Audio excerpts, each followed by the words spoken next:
Hello, good morning, students. Please subscribe the channel, drop a like, share, and comment. This is Progressive Monthly Magazine, July 2025, exercise number 16 on the speed of 100 words per minute. Start.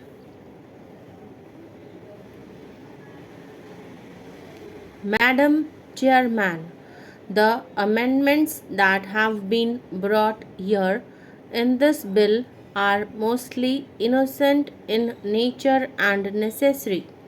Some of them are not at all important, but there are few clauses which I would like to highlight here. I would request the Honorable Minister to reconsider whether these can be reframed in such a manner that certain controversies which may occur in future are not there. There should be no chance of such a controversy in the bill.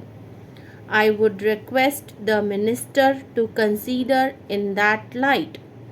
Coming to clause 5 of the bill, it has been suggested that the central government may also appoint public prosecutor or additional public prosecutor when the state government is there to appoint public prosecutor or additional public prosecutor either in high court or in district court, I think the central government not have taken that power also to appoint public prosecutor or additional prosecutor at the district level or even in the High Court.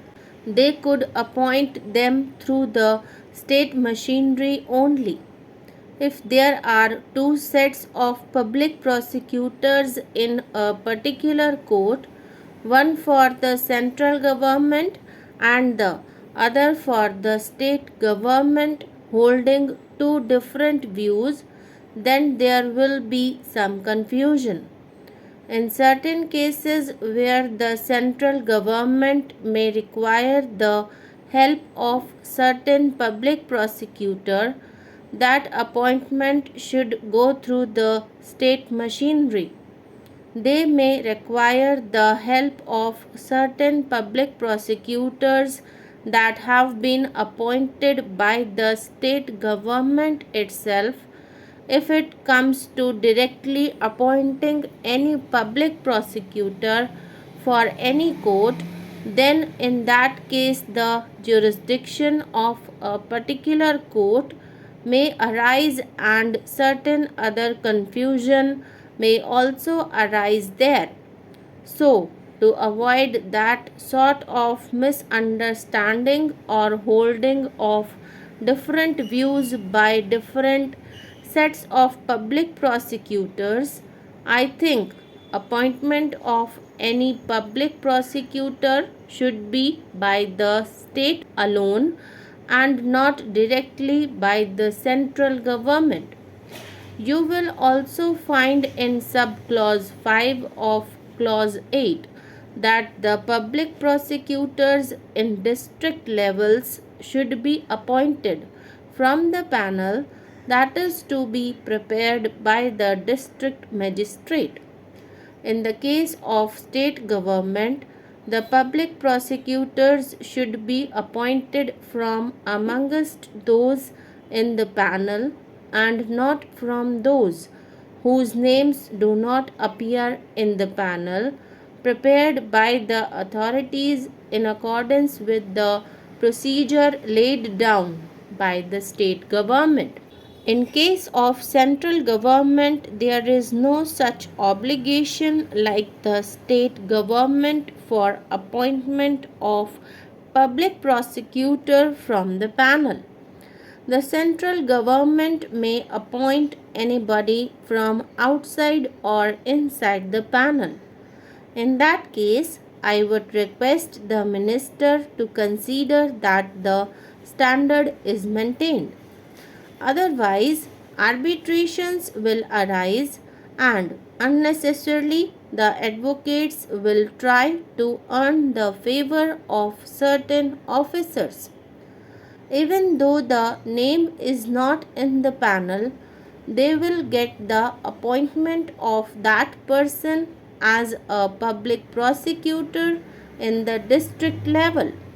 So, the obligation should not be there in the case of central government also to appoint the public prosecutor from amongst the names appearing in the panel and not from those outside the panel.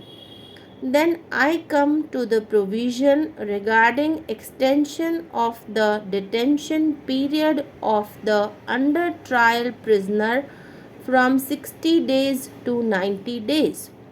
This limit of 60 days of detention of the under trial prisoner has been brought in only after strenuous struggle and fight in the last Lok Sabha. The government was not initially willing to accept this limitation of the detention period of the under trial prisoner.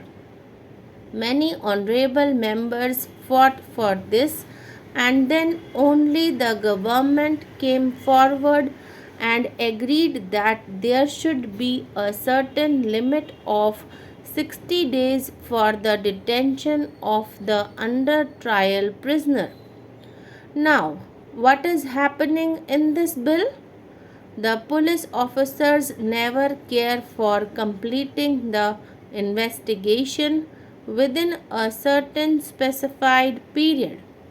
They go on getting extension of time for the detention of the accused in the court. The under trial prisoner does not know when and in which way actually his case will be dealt with, whether it will be adjudicated or how the case will be finalized. All that is not certain, and the police officers, I said, do not care to complete the investigation within a specified period. That is why in the last Lok Sabha, views were expressed that police officers should be called upon to complete the investigation within a particular and specified period. If you go on allowing them unlimited time, then in that case, police officers will not exhibit responsibility and they will not behave in such way as to fulfill their own obligations, and they will discharge their own responsibilities. That way, this will again give them a handle. So, though I agree that in certain cases like murder or dacoity or some such offences where life imprisonment is prescribed, where this may be required, in respect of other matters, the cases should be completed within 60 days duration.